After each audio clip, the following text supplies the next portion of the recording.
Video tayo ulit. Medyo may time. Open muna tayo sample. Sample na tayo mga master.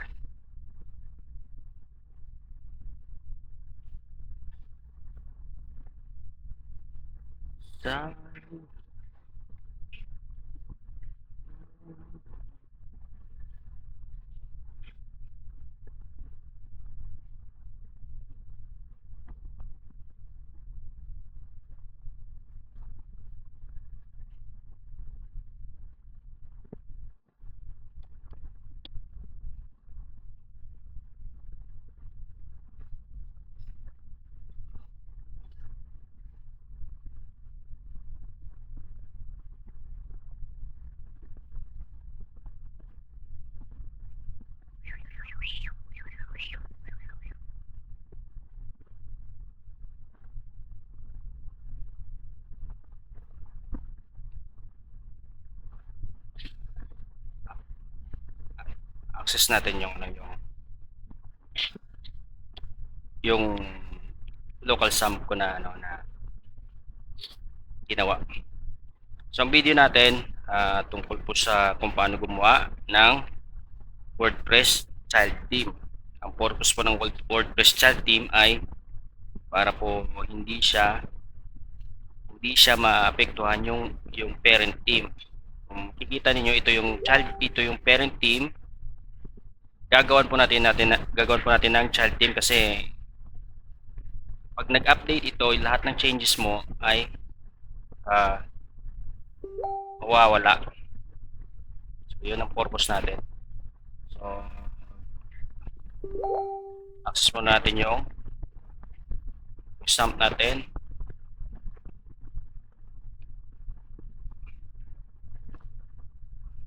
Ito. First natin gagawin ay gawa tayo ng same name pero lagyan natin ng child dash child. Lalagyan mo yan ng i-copy mo lang dyan yung function, header, footer, tsaka style. Okay? Pwede rin yung readme nyo lagay nyo dyan. Optional yung readme. Sa akin hindi ko naman kailangan yung readme, pero sige lang. So yung kailangan ko lang ay yung style. Yan, ito kailangan ko to. Ang styles yan, kung sakaling may gagamitin ako. Functions, kailangan ko yan, pero i-empty natin yan. I-empty muna natin yan. Dito. May mga laman yun. I-empty natin yung styles para suabe. Tapos itong styles na to, pangalan natin sa child. Tapos yung template, magdadagdag tayo dito ng template. Yung template niya ay Evita para para siya connected siya doon sa parent parent team. So check natin yung child team ito na siya. I-copy lang natin yung screenshot para save na ngayon. Yan, ito na yung child team natin. Ito yung naka-active. Tingnan nyo. Ito. Diba? Tapos, i-activate natin yung child. Okay? Kung naka-activate man, nakalagay, this is child team of Evita. So, ibig sabihin, hindi po yan nagbago yung niya, nawala yung content niya dahil po doon sa child team. Baka kailangan doon sa import na sa customize lang to. Sige lang. Bakit po tayo gumawa ng child team? Kasi yung parent team kasi natin, mga master, kung kung nanood kayo sa previous natin na changes, meron akong nilagay na script ata, header tsaka footer.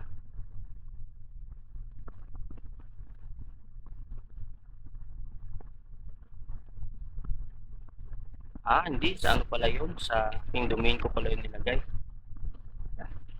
Ang purpose po ng template natin, override, halimbawa may gusto kang ilagay dito na changes, dito mo ilalagay lahat. Halimbawa gusto mo override yung page, yung header, yung function, yung ano, magdadagdag ka ng function, yan, pwede ka maglagay dito.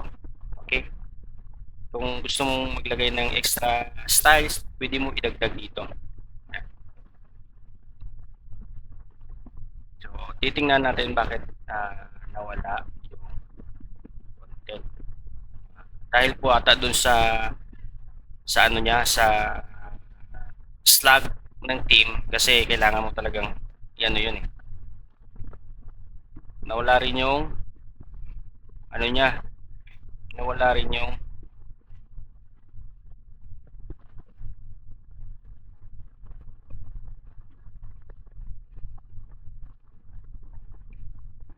page section, page settings. Nawala yung ano. Subukan natin tingnan bakit nawala yung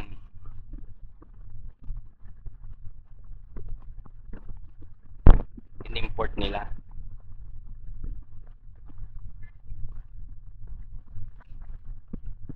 Settings yan eh. Sa settings yan pagkakaalam ko. Kasi yung folder slug ng ano Ibita ay ngayon yung ginagamit natin, may dash child na. Kaya hindi niya ma-read. Hindi niya ma-read yun. Sa customizer yan, sa options. Dito yan.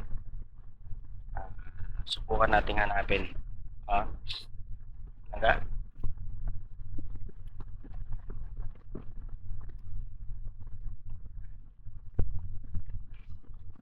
Subukan natin. Tapos palitan natin yung option niya.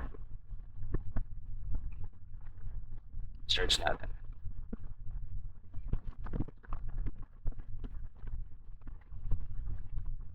Vlog si Papa. Vlog si Papa nga man.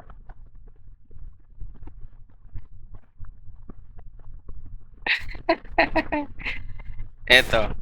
Subukan natin to itong content na to, tingnan natin to content niya. Sticky, logo, wala. Ibita primary. Okay.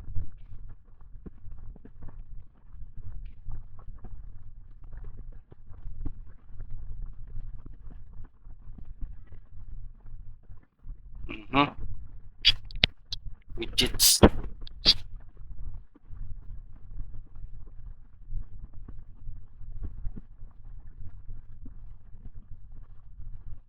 Subukan kong i-delete ito.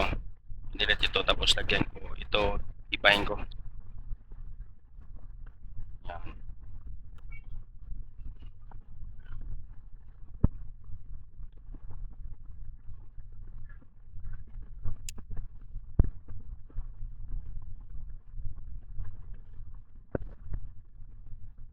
Wala dito. So lalagyan natin sa team ano yan eh, team option. Silang hanapin natin, marami naman yan eh.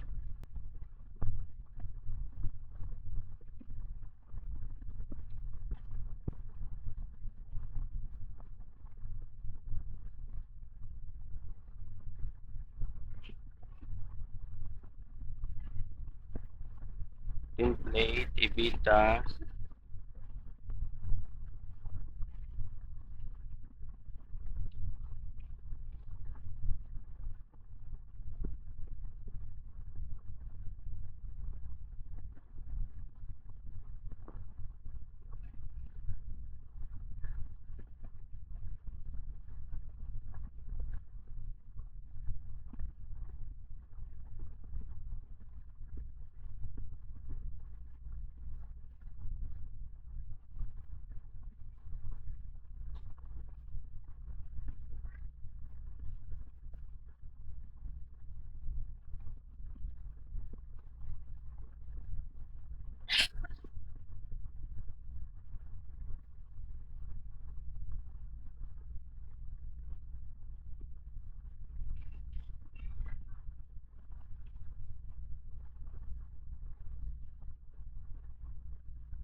Customizer. Ano ba kaya?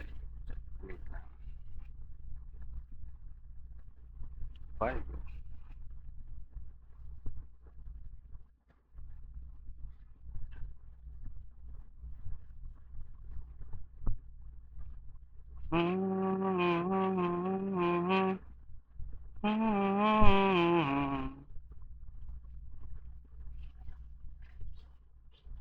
Sidebar widgets. Ito. Wait, tingnan natin. 2014. Dito.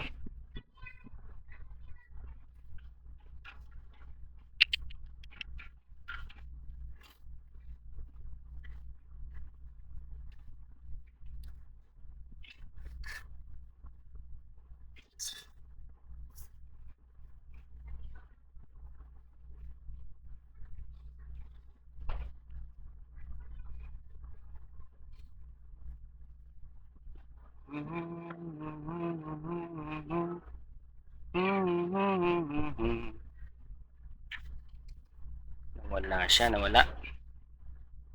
Yung content nawala.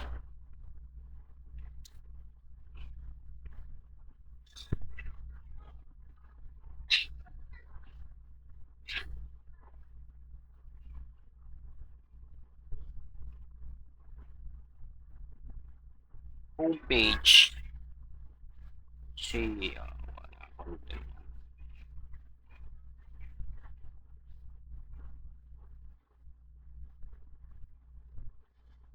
Di ba sa template homepage natin, no? Subukan natin i-remove to. Di ba ito?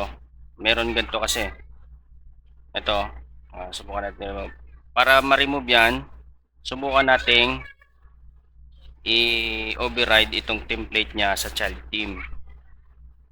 Yes, tingnan natin kung flexible tong website niya at tong team niya.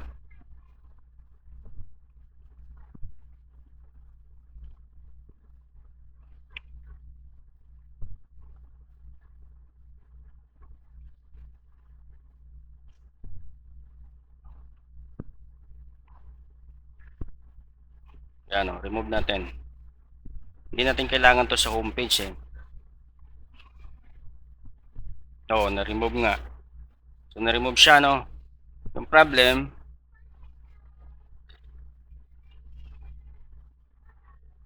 yung content. Yung pag-import ng content section natin sa blog. Header, content, page, content none.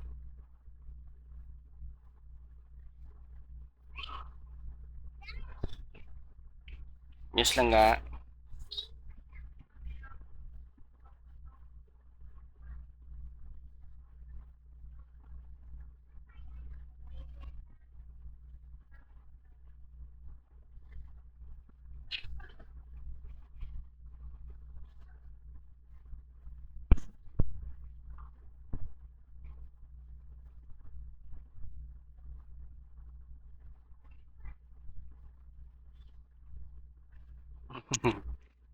Like this.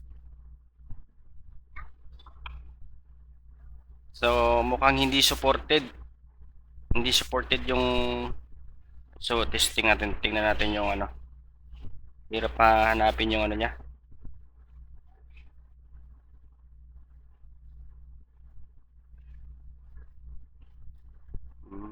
Import. Import.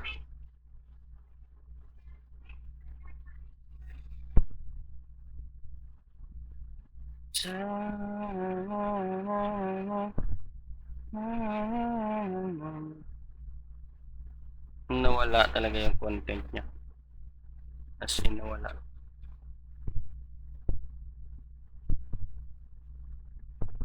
So, ayaw niya magpapalit sa change natin sa installed theme.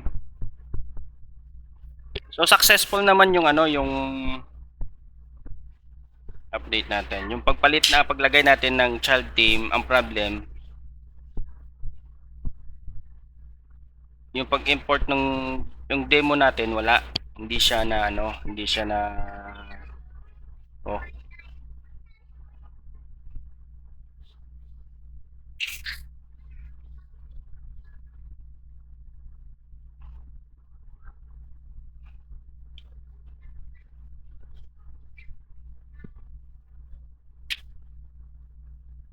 live preview.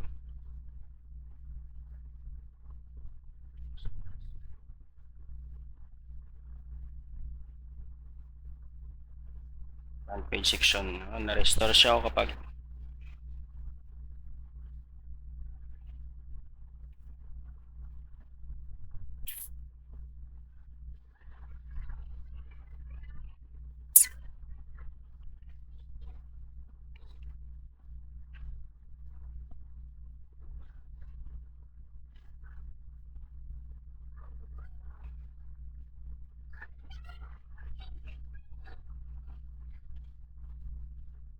so itong content niya active lang kapag ano, no, kapag yung team lang ang lalagay natin, yung team lang. So yung pinaka good news lang ay na-remove ito, i-remove natin sa child team, hindi lang maano. Sige lang, importante na ang purpose ng video kung paano gumawa ng child team na ano naman natin, hanapin ko lang yung mali, bakit ang team na to ay hindi niya na-import sa child team yung gantong content. Okay, so yun lang mga master. God bless and see you on my next vlog, kasi magdi-debug pa ako. Patuloy pa rin ako nagdi-debug ng plugin ko. Tingnan nyo yung plugin ko dito, nawala kasi ito sa WordPress plugins. Kaya ano, may mga error pa po yan. So ano, marami pa akong ayusin. So see you on next video.